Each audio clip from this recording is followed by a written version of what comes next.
It's John. Today we are kicking some knowledge with Transducer Diagnostics. So we mainly wanted to make this video for you guys because we know the second generation and third generation Rams are getting a little bit old and they can be hard to figure out with electrical problems, especially with the transducer inside of the transmission. So today we're going to show you how to do a quick check on the transducer without having to even take the transmission apart. Customer dropped this truck off with the complaint of third gear starts and things feel a little bit sluggish taking off, but if he shifts it manually, it has first gear. That indicates that the 1-2 valve is not sticking. So we almost know we have a problem with the governor or the transducer. So what we're going to do is we're going to back up and we're going to drive forward and we're going to watch our governor pressure, our actual and our target. And we want to make sure that we've got a direct correlation. It should be about 0 psi per mile an hour. And then at 30 miles an hour, it ramps up to about double. So at 40 psi, you'll have 80 psi of governor pressure, actual and desired, or desired and actual. So let's back this thing up, and as we're driving, we're going to look at the governor pressure. So we're going to take off here, and we're going to watch our governor pressure. And what does the governor pressure do? 0 psi. It should be in first gear. All right, but when I put this thing in drive, it doesn't really feel like. Nah, we're not in first. That's taking off way too sluggish for first. And look, we don't even have any governor pressure feedback. As I was accelerating there, the governor pressure wasn't even changing. Let me show you that again. If the governor pressure was truly accurate, we would have some activity there as our mile per hour increased.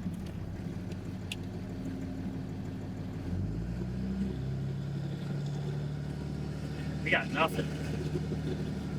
It's just 0 all the time. Let's get this thing up on the lift and see what we can figure out with our air check.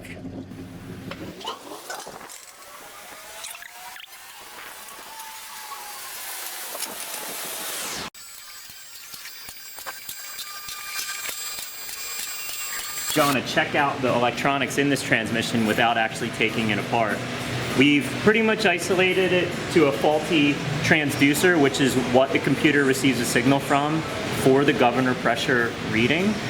And what we've done is we've unplugged our main harness from the transmission, your 8-pin, and we plugged in new electronics here. The next step we're going to take is we turned our key on up in the truck. We've got our scan tool hooked up and we're looking at the same 2 performance IDs that we were watching earlier when we were driving the truck.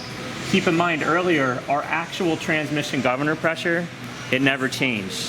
When the transmission was commanding 7 or 15 pounds driving in the parking lot, the actual stayed at 0. So what we're going to do is we're going to apply shop air to this transducer and we're going to simulate governor pressure going into it. If we get feedback and we see a pressure sweep on the actual pressure here, that means that our transducer is bad inside the transmission. This is the upgraded retrofit transducer from this was from a 96 to 99 truck, and we install these in all of our RE transmissions just because they've been a lot more consistent and they've given us much better results. They've been much more reliable than the plastic style transducer. So you guys out there with the 2000 and up, you may say, this looks a little different. It is, but we've got this conversion box from BD that allows us to run that trustworthy old style transducer in this transmission. Anyway, let's hit it with air and see what it does. So I'm going to hold this up, my rubber tip, hold it as tight as I can on there. See, when I apply pressure, our governor pressure goes up to 100 pounds. That indicates that the transducer was not functioning. The transducer that's in that transmission is not functioning, but all of our wiring and all of our computers are good. Our next step is going to be to swap out the transducer, take it for a test drive, and after that, we'll see if our diagnosis was correct.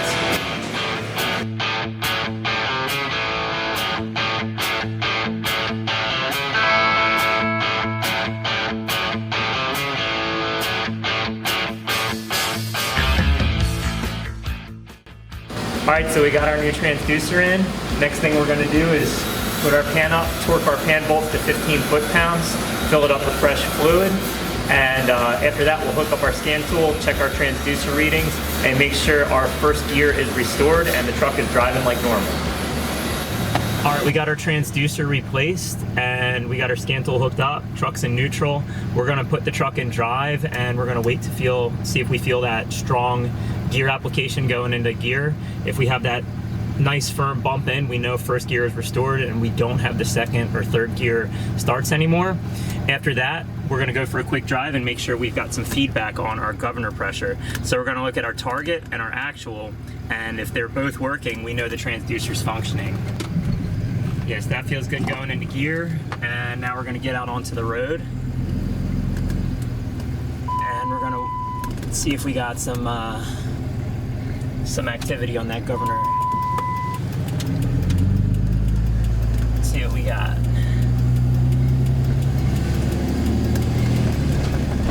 Well, there's second gear, so I know our transducer's working now. Go out here and get a little more speed.